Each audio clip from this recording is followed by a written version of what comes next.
험한 산이 기다리고 있습니다. 우리가 오늘 잠시 이렇게 우리의 승리를 자축하지만 그들은 국민이 주인인 나라를 부정하고 끊임없이 다시 자신들이 지배하는 나라로 되돌아가고자 획책하고 있습니다.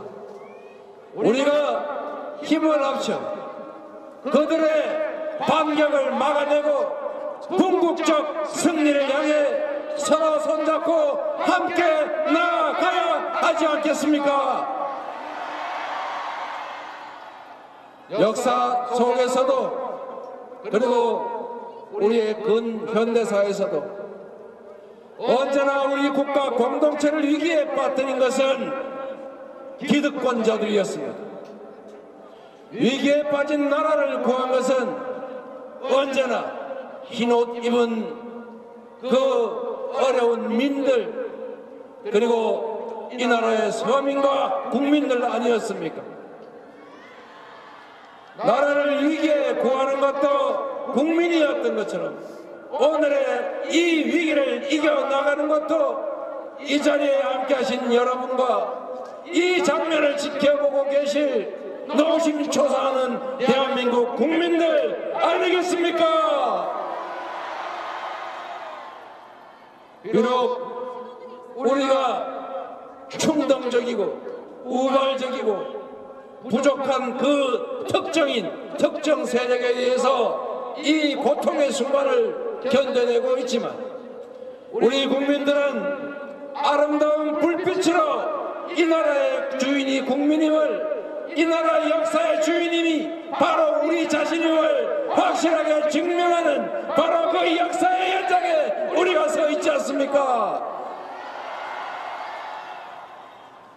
우리는 이 자리에 이 아름다운 그러나 한편 고통스럽고 슬픈 불빛처럼 비록 힘들고 어렵지만 아름다운 미래를 향해서 새로운 나라를 위해서 희망 있는 세상을 위해서 함께 나아가고 끝내 이겨내야 하지 않겠습니까? 국민 여러분이 해내신 것입니다. 국민 여러분께서 새로운 역사를 쓰고 계시는 것입니다. 전 세계에 없는 무혈 촛불 혁명을 이뤄냈던 것처럼 다시 빛의 혁명을 만들어내고 있습니다. 우리가 민주주의의 건강함을 대한민국 국민이 얼마나 위대한가를 우리가 이번에 확실하게 전 세계에 온 세상에 보여줍시다. 여러분, 이제 또 큰 고개가 기다리고 있습니다. 그들은 포기하지 않습니다. 그들이 작은 이익을 위해 우리 대한민국 5,200만 국민을 고통과 환란에 빠뜨리고 있습니다. 양심이 있다면 이 대명천지에 그 어처구니 없는 계엄령을 선포하지는 않았을 것입니다. 이제 다시 갈등과 대결이 시작될 것입니다. 여의도 안에서의 싸움이 현장의 충돌로 확장될 것입니다. 우리가 자중하고 그러나 지금 이 순간 승리를 자축하며 헤어질 것이 아니라 신속하고 엄정한 책임 윤석열에 대한 파면 처분이 가장 빠른 시간 내에 이루어질 수 있도록 우리가 계속 함께 싸워야 하지 않습니까? 마지막으로 국민 여러분, 사과의 말씀과 함께 다짐의 말씀을 드리겠습니다.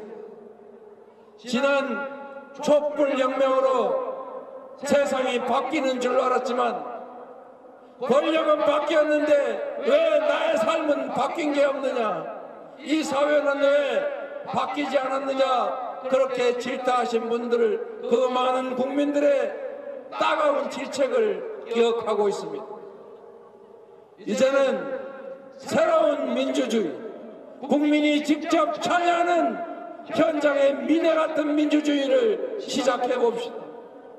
여러분이 국민의 한 사람으로서 이 나라 대한민국의 주인으로서 무엇을 원하는지, 어떤 세상을 바라는지를 말씀하시고 그것이 일상적으로 정치에 관철되는 그런 나라, 새로운 나라 함께 만들어야 하지 않겠습니까? 정치는 정치인들이 하는 것 같아도 결국은 국민이 하는 것입니다.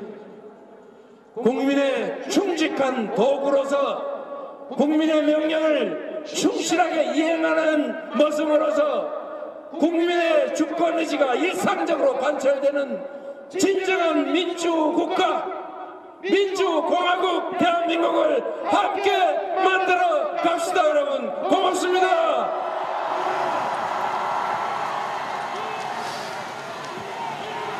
더불어민주당 이재명 대표의 감사와 인사까지 야 5당의 대표들 입장을 들어보셨습니다. 정치는 결국 국민이 하는 것이다. 아직 끝이 아니다. 자, 지금 이렇게 말씀드리는 가운데 이 아까 탄핵소추 의결서가 헌법재판소로 이 접수를 하러 출발을 했다, 이런 소식이 들어왔었거든요. 네. 이게 헌재가 의결서를 전달을 받으면, 접수가 되면 네. 즉시 심리를 하게 되는 거죠? 그렇습니다. 정본이죠. 탄핵소추 의결서 정본을 정철래 법사위원장이 직접 들고 헌법재판소에 접수를 하게 되고, 접수 즉시 송달의 효력이 발생되는 즉시 탄핵 심판이 시작된다고 보시면 되겠습니다. 탄핵 심판이 180일 안에 해야 되니까. 예, 그렇습니다. 근데 예전에는 뭐 2달 이렇게 걸렸잖아요. 그렇죠. 그러니까 180일 안에 하는 것이지 네. 180일 동안 하는 그렇죠. 것은 아니죠. 그렇기 때문에 지금처럼 이렇게 엄중한 상황 속에서 특히나 우리 경제가 지금 국제 신용평가사들한테 계속해서 질문을 받고 있거든요. 네. 저도 한 이틀 전에 우리 한국의 주요 경제 주체들로부터 이야기를 들었는데요. 본인들이 계속해서 국제 신용평가사들의 질문에 답을 못하고 있어서 굉장히 답답하다. 네. 그리고 이게 굉장히 위기감을 느낀다. 이런 얘기를 우리나라 경제 주요 공공 주체들이 저한테 얘기를 했었습니다. 그렇기 때문에 어제 최상목 부총리도 그 국제 신용평가사 대표들을 불러 모아서 이야기를 한 것이거든요. 그래서 헌재에서는 이런 엄중함들, 경제적인 엄중함, 외교나 안보의 엄중함들을 생각해서 빠르게 진행하려고 하지 않을까, 그리고 국민의 여망을 담아서 빠르게 진행을 하려고 하지 않을까 저는 기대하고 믿습니다.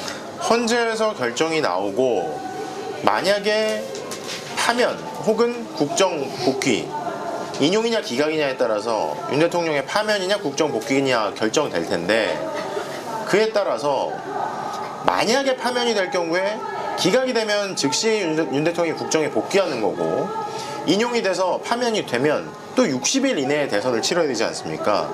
그러면 한 달이 걸린다고 쳤을 때, 빠르게 진행이 돼서 헌재에서 결정이 한 달이 걸린다고 했을 때, 그러면 3월 말 뭐 이렇게 되는 거겠죠? 한 달이면? 네, 그렇습니다. 60일 내 대선을 치른다고 치면 심리에 걸리는